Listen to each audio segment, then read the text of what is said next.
This is Jamie Dyer welcoming you to another edition of the Quo-Cast. In this one, I get to talk all the way to Australia, which I haven't done since 2011 when I spoke to one Alan Lancaster. But that's a story for another day. Today, I'm talking to a guy that's got a brand new single out, which is Quo Connected in a way. And I've known about this guy for a long time. He's been around. He's released an album. He's released an EP. It's all great stuff. We're going to talk about it. Welcome to the podcast, Ricky Owen. But for the first question, I should ask, all the way over there in Australia, how did you get into Status Quo? Well, thanks for having me on, first of all. How did I get into Quo? Well, I grew up with a father who's really into the British rock scene. So I've got lots of favorite rock bands like The Who, Status Quo, The Beatles, all that sort of stuff. So I was sort of brought up on all that. Quo was just sort of like the main thing that we listened to in the house, and I just sort of grew up watching the music videos, listening to it. Yeah, going to the gigs eventually, and I've been a fan ever since I was like 2. So it's been a bit of a constant in my life for ages.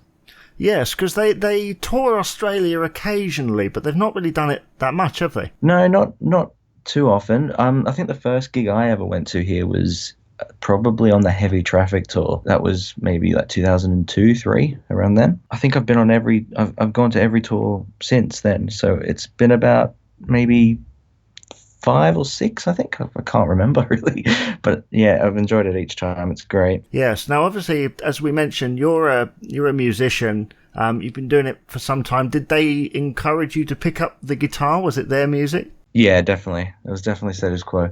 I remember, God, I've been into music and playing guitar and all sorts of instruments really since I was about 3. So there's old videos of me that will hopefully never see the light of day, of me like with a ponytail on top of my head trying to be Francis in front of the TV. Yeah, I've picked up guitar at like maybe 6, and I got into it properly at maybe 10. And I've been playing and recording ever since, really. Your new single is called Tough It Out, and it's written by John David. As some Quo fans will know, he has written songs for Quo over the years: Rollin, Home, All That Counts Is Love, Party Ain't Over Yet, Kick Me When I'm Down, and a string of others as well, too many to mention. How did you get involved with John David? Well, it was kind of luck, really. Obviously I was a massive fan of Quo, still am, and I knew of the connection with John David and a few of the songs he's written for Quo. And I'm in between albums at the moment, and I can't really do any gigging because of the current lockdown. But yeah, it's just to keep myself busy. I wanted to release something. As I said, I'm in between albums, so everything I've been writing at the moment has been sort of with that second album in mind. So it's all sort of geared towards that, and I didn't really want to release anything from that just now. So I just, on the off chance, I knew of John's studio, Berry Hill, and I thought I'd just try and get in contact with him and see if he had anything that I could give a go. He's got his website, the Bandcamp website, where he uploads his songs, and he's got, maybe at the time he had 3 albums. He's got another 4th one out there now, just of his original demos of the songs, and it's great to listen to, especially to hear the Quo ones, and you get to hear how they started out, where they came from. And he had 2 songs on there called Tough It Out and She's Got It was the other one. I really liked both of those, and I thought they'd be great fun to have a go at in the studio. I pretty much just asked him flat out if he would mind if I gave him a go, and he was all for it. And he kept up the constant email contact throughout the whole process of recording. I sent him the occasional unfinished version of the song to see what he thought of it, and he was all for it. And he was really, really helpful throughout the whole process. So it was good to have that contact, and hopefully the single's all the better for it. So Quo fans will know of that album because the album of which that demo comes from has got a lot of Quo demos on it, as you say. And I've heard that demo so many times, and hearing your version you've kind of taken elements of it and you've added some of your own flair, and if I might say, some kind of Quo type touches as well. Yeah, I think it's either a strength or a weakness depending on where you're coming from, of mine to add that Quo angle to things. People who have listened to it so far, like not many, just a few people that I know and a few music promotion people have heard it and have said that it sounds like it's got a bit of that 80s Quo thing because of the little synth touch I added to it, but it's still very guitar driven, so hopefully that rock edge comes through still. Well, I'd noticed the synth, the sort of horns on the production. Yeah, that really drives it forward, because that's not in John David's original demo. No, and that was just an accident. I was actually messing around with a new recording program, and it came with all these presets, and I thought, oh, I'll give the trumpet synth a go. It wasn't an actual trumpet; it's just a synth with the vaguely similar trumpet sound. So I just stuck it on there, and it sounded pretty good. So I kept it, and John liked it. I liked it. So yeah. Was there anything that you tried in the recording process that just didn't work? First of all, when I messaged John and asked if it was okay if I gave it a go, he's like, yeah, go for it, all for it. And he sent me over the lyrics, and which was great help. I sort of had to figure out the whole song by ear, like I usually do whenever I do a cover of any sort. Just listening to trying to pick apart the different layers of guitar was quite difficult because there's so much in the song. And the main riff I had to figure out. I went through a few different versions of that because each time I tried it, I thought, yeah, that sounds good, that sounds right. Then I recorded it and it sounded completely off. A lot of trial and error on that part. I recorded all the guitars maybe 3 times right through, just because I wasn't happy with the way I was playing.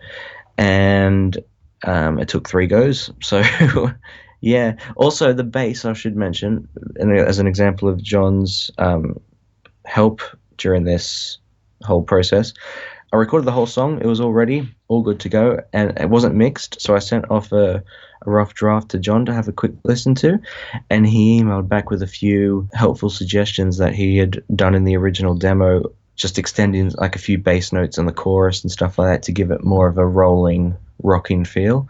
And I took his word, and I went ahead and I did that, and it sounded all the better for it. It was really, really good, and really helpful. So there was a few things. It was a bit of trial and error, but we got there in the end. What I've heard is extremely strong, and like you say, very 80s Quo, but you do have your own style, because as we mentioned previously, you released an album quite recently. I mean, how did this differ from that?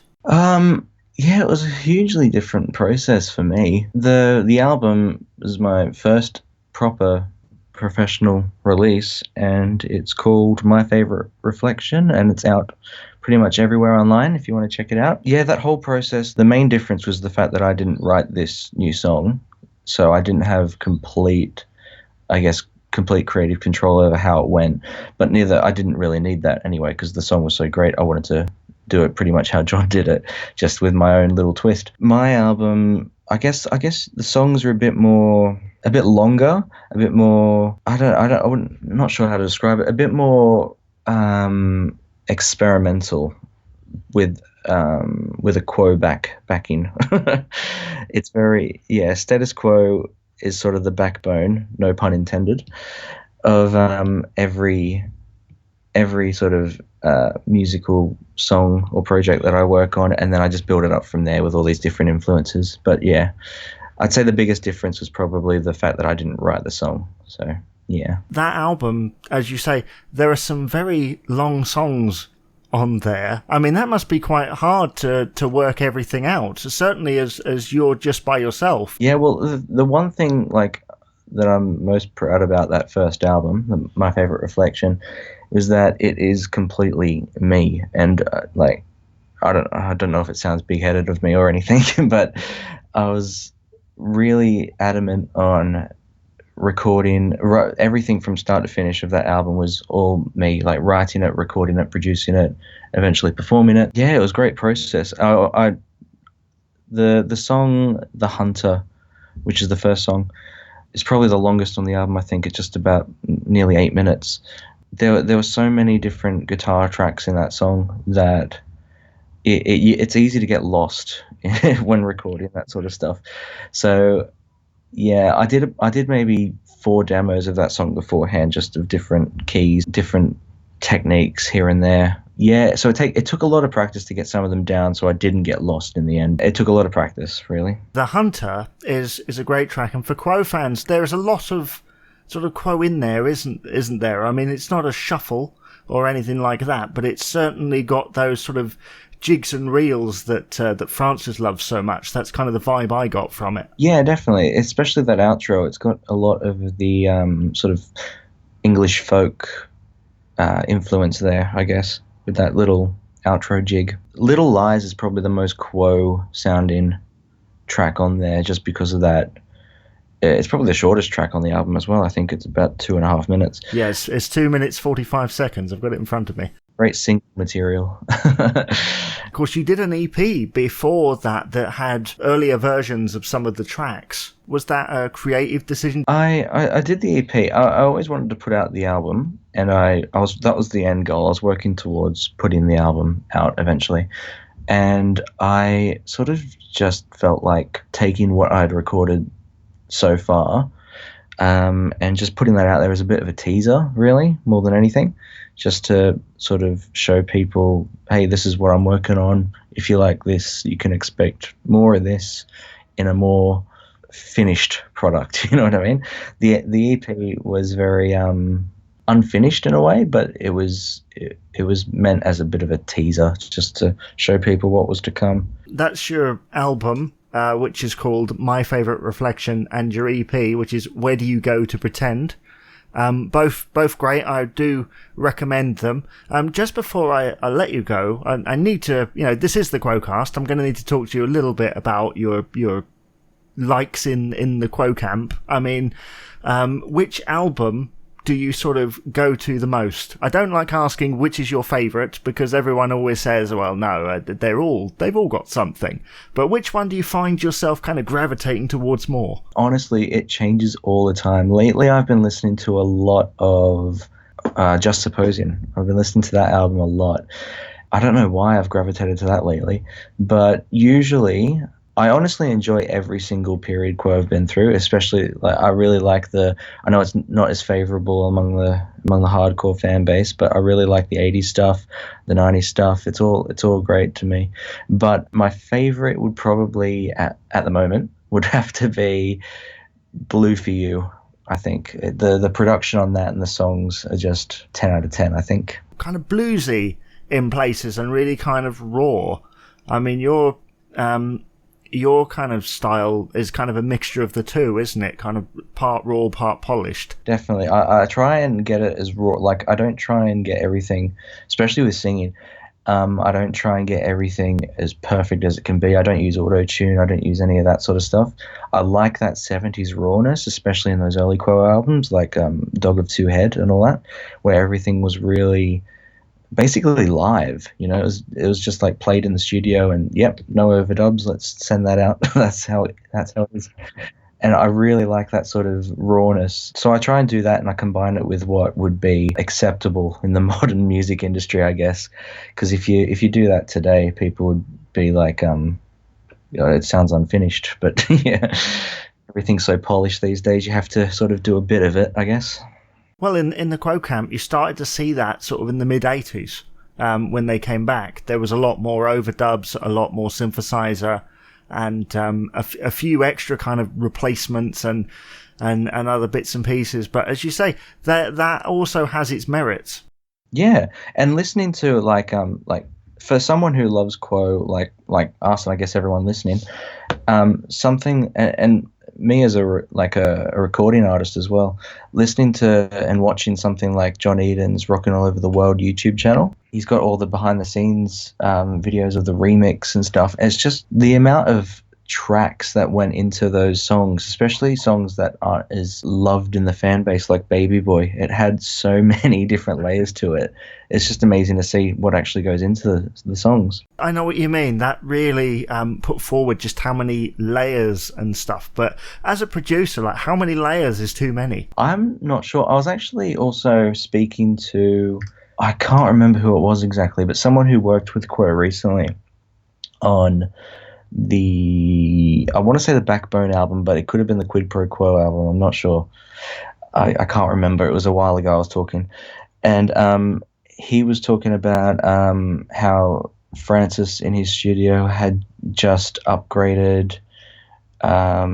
This is a bit of recording talk, but he's been using the program Logic Pro 10 instead of Pro Tools, which is sort of the industry standard, and he's upgraded all of his studio to sort of work with Logic. He was talking about how they needed so many tracks on a few of the songs that they had to max out the RAM on the computer, so they had to keep upgrading everything. Do you have a favourite Quo song? Favorite Quo song? Well, I've always loved The Power of Rock, especially the live version of that. I don't know why. It's just so powerful.